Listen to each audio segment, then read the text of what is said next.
कहानी की शुरुआत में हम एनी नाम की एक लड़की को देखते हैं जो अपने घर से भागते हुए बाहर आती है, जिसे देखकर ऐसा लगता है जैसे कि वह किसी से अपनी जान बचाने के लिए भाग रही है। तभी अचानक दरवाजे की आवाज सुनकर वह सड़क के बीच में ही रुक जाती है और धीरे धीरे पीछे की तरफ हटने लगती है और उसकी आंखें किसी को देख रही होती हैं। उसके पिता घर से बाहर आते हैं और उसे आवाज देते हैं। एनी अपने पिता और आसपास के लोगों को झूठ बोलते हुए कहती है कि वह ठीक है। एनी भागते हुए वापस घर के अंदर जाती है और उसके पिता उसका पीछा करते हैं। कुछ ही समय बाद वो फिर से कार की चाबी लेकर बाहर आती है और वहां से कहीं जाने के लिए निकल जाती है। ड्राइविंग करते वक्त वो बार बार पीछे मुड़कर देखती है जैसे कोई उसका पीछा कर रहा हो। उसका फोन बजता है लेकिन वह उसे भी नजरअंदाज कर देती है। वो काफी डरी हुई होती है। एनी बीच तक पहुंचती है और अपनी कार पार्क करके बीच पर बैठ जाती है। वो अपना फोन उठाती है और अपने पिता से कहती है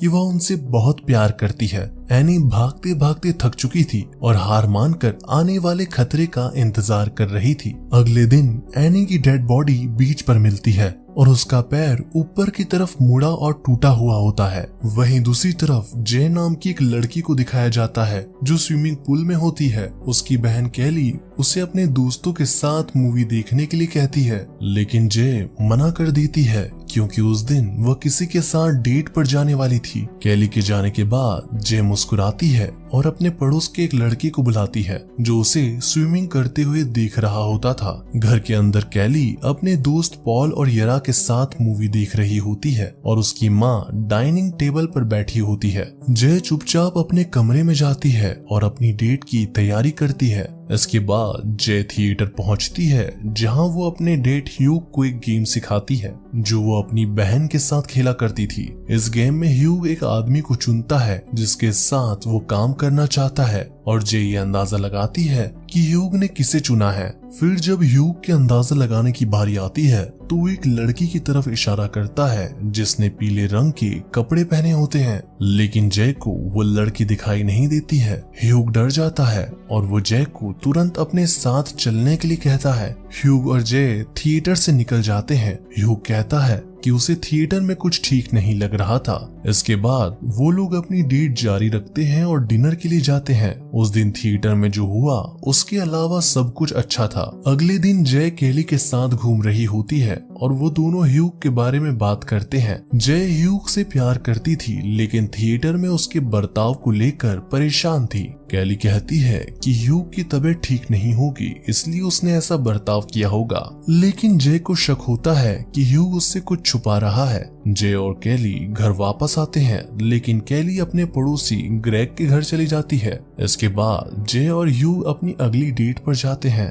ह्यूग उसे एक सुनसान एरिया में लेकर जाता है और वो दोनों पहली बार अपनी कार में फिजिकल रिलेशन बनाते हैं। जय पूरी तरह होश में होती है लेकिन तभी ह्यूग उसकी नाक पर क्लोरोफॉर्म वाला रुमाल रख देता है। जय उसे रोकने की कोशिश करती है लेकिन ह्यूग उससे ज्यादा ताकतवर था इसलिए वो कुछ नहीं कर पाती है और बेहोश हो जाती है। इसके बाद जब उसकी आंखें खुलती है तो वो अपने आप को एक बेकार पड़ी बिल्डिंग में एक व्हीलचेयर से बंधा हुआ पाती है। ह्यूग उससे माफी मांगता है और कहता है वो उसे नुकसान नहीं पहुंचाएगा लेकिन उसे सब कुछ समझाने का मौका चाहिए। ह्यूग उसे बताता है कि उसके ऊपर एक श्राप है जिसमें एक अनदेखी ताकत उसका पीछा करती है और अब वो श्राप जय को मिल गया है इसलिए वो उसका पीछा करेगी और अगर उस अनदेखी ताकत ने जय को पकड़ लिया तो वो उसे मार देगी। वो अनदेखी ताकत किसी की भी तरह दिख सकती है और किसी ऐसे इंसान का रूप भी ले सकती है जिसे जय जानती है। ये सब सुनकर जय मदद के लिए चिल्लाने लगती है। उसे ह्यूग की बातें समझ नहीं आती है।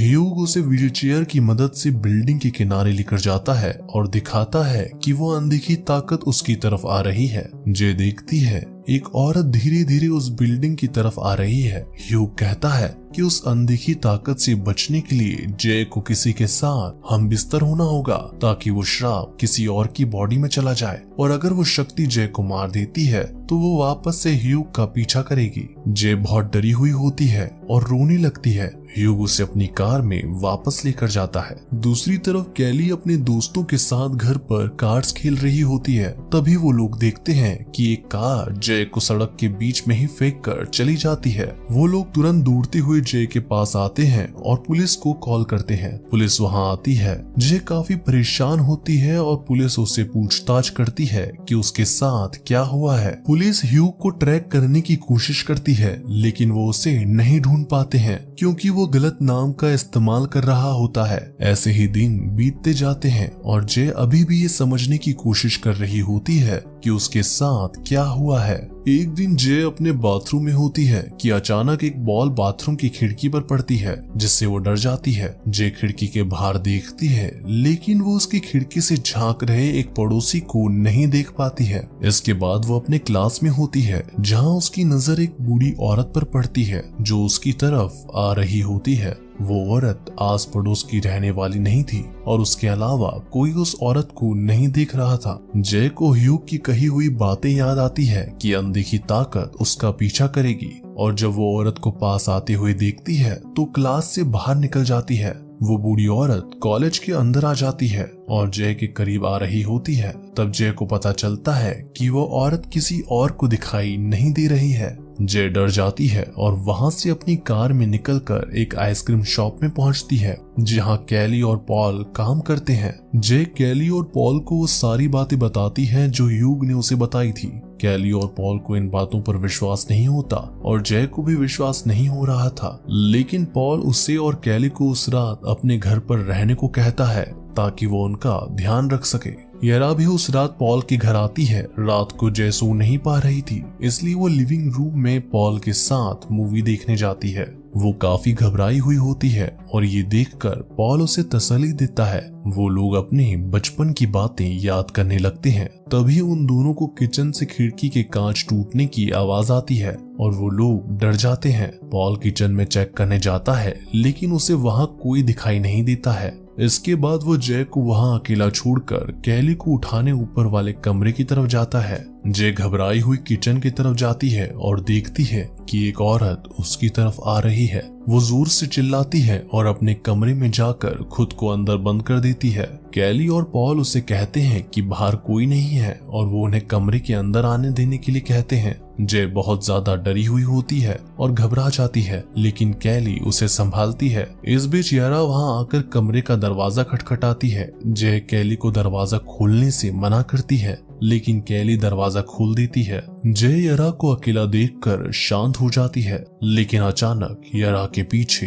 एक लंबा आदमी आ जाता है और जय डर के चिल्लाती है। फिर जय बालकनी की तरफ भागती है और वहां से कूदकर निकल जाती है। बाहर ग्रेग जय को साइकिल में जाते हुए देखता है और उसके दोस्त और कैली उसे आवाज दे रहे होते हैं। जय एक खेल के मैदान में रुकती है और झूले पर बैठकर आसपास की चीजों पर नजर रखती है और सोचती है कि अनदेखी ताकत उसे पकड़ सकती है। उसे सामने कुछ दूरी से कुछ मूवमेंट दिखाई देती है, जिससे वो अपनी जगह पर जम सी जाती है। पॉल उसे आवाज देता है और बाकी लोग उसे संभालने की कोशिश करते हैं। ग्रेग वहां आता है और पूछता है कि वहां क्या हो रहा है। जय कहती है कि ये जानने के लिए उन्हें ह्यूग को ढूंढना पड़ेगा और ग्रेग कहता है कि वह भी इसमें उसकी मदद करेगा। इसके बाद जय और बाकी सब ह्यूग के घर पर जाते हैं, जो बेकार पड़ा हुआ होता है। इस घर का पता ह्यूग ने जय को तब दिया था जब वो लोग एक दूसरे को डेट कर रहे थे। जब सब लोग उसके घर पहुंचते हैं तो वहां की चीजों को देखने लगते हैं। उन्हें लगता है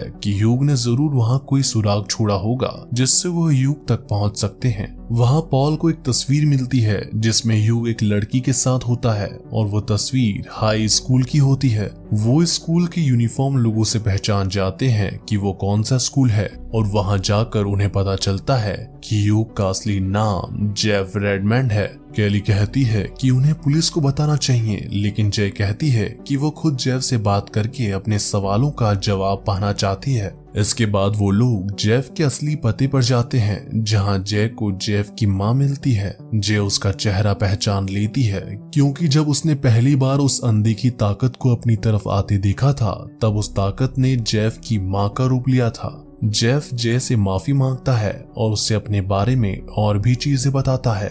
जेफ कहता है कि उसे ये श्राप तब मिला था जब उसने एक बार गर्ल के साथ एक रात बिताई थी वो जय को कहता है कि ये सब सच है और उसे इस श्राप को किसी और को फिजिकल रिलेशन के जरिए दे देना चाहिए, लेकिन जय के दोस्त उलझन में होते हैं और वो लोग इससे ट्रिक समझ लेते हैं। इसके बाद ग्रेग यहाँ से कहीं दूर जाने के लिए सबको अपने लेक हाउस में ले जाता है। जब जय वहाँ सो रही होती है तो पॉल उसका ध्यान रख रहा होता है और जेफ ने जो श्राप को पास करने के बारे में कहा था उसके बारे में सोच रहा होता है। ऐसे ही वक्त बीतता रहता है और आने वाले दिनों में ग्रेग जय को खुद की हिफाजत करने के लिए बंदूक चलाना सिखाता है। एक दिन जय अपने दोस्तों के साथ समुद्र के किनारे बैठी होती है, तभी वो अनदेखी ताकत यरा का रूप लेकर वहां आती है और जय पर हमला कर देती है। पॉल उस ताकत को नहीं देख सकता है, लेकिन फिर भी वो अंदाजा लगाकर उस ताकत को कुर्सी से मारने की कोशिश करता है। इससे जय तो बच जाती है, लेकिन वो ताकत पॉल को दूर फेंक देती है। इसके बाद सब लोग एक कमरे के अंदर जाते हैं और वो ताकत भी जय की तरफ बढ़ती है। जय उसे बंदूक से गोली मारती है, जिससे वो ताकत जमीन पर गिर जाती है, लेकिन फिर तुरंत खड़ी हो जाती है और उसे कोई चोट भी नहीं लगती है। जय को पता चलता है कि वो उस ताकत को गन से नहीं मार सकती है, इसलिए वो दरवाजा बंद कर देती है और पीछे हट जाती है। वो ताकत दरवाजे को जोर जोर से पीट रही होती है, जिससे उस दरवाजे पर एक बड़ा सा छेद हो जाता है। जय उस छेद की तरफ देख रही होती है और उस ताकत के अंदर आने का इंतजार करती है, लेकिन उस ताकत की जगह ग्रेग उस छेद से अंदर झांकता है। उसे अभी भी उस अनदेखी ताकत वाली बात पर विश्वास नहीं होता है, क्योंकि उसने जय पर हमला होते हुए नहीं देखा था। ग्रेग वहां से चला जाता है और जय धीरे धीरे आगे आकर उस छेद से बाहर झांकती है और देखती है कि ग्रेग ठीक है या नहीं, लेकिन तभी अचानक वो ताकत वहां से अंदर आने लगती है। इस बार वो ताकत उसके एक पड़ोसी लड़के के रूप में होती है। जे वहां से बच के निकलने के लिए दूसरे दरवाजे का इस्तेमाल करती है और ग्रेग की कार लेकर वहां से निकल जाती है। वो ताकत उसका पीछा कर रही होती है और घबराहट की वजह से जय कार को मक्के के खेत में घुसा देती है और उसका एक्सीडेंट हो जाता है। इसके बाद वो हॉस्पिटल में जागती है और देखती है कि उसका हाथ टूट गया है। उसके दोस्त उसके बगल में सोए हुए होते हैं। तभी उसे किसी के पैरों की आवाज आती है और उसे ऐसा लगता है जैसे कि वो ताकत उसके कमरे की तरफ आ रही है, लेकिन वो एक डॉक्टर को वहां से गुजरते हुए देखती है और रिलैक्स हो जाती है। वो अपनी हालत देख के थक जाती है और जेफ की बात मानकर अपना श्राप किसी और को देने का फैसला करती है। उस रात ग्रेग और जय हॉस्पिटल में ही फिजिकल रिलेशन बनाते हैं। ऐसे ही कुछ दिन बीत जाते हैं और ग्रेग को कोई ताकत दिखाई नहीं देती है, जिससे उसे लगता है कि ये बात झूठ है। इधर जय अभी भी काफी डरी हुई होती है और खुद को कमरे में ही बंद रखती है।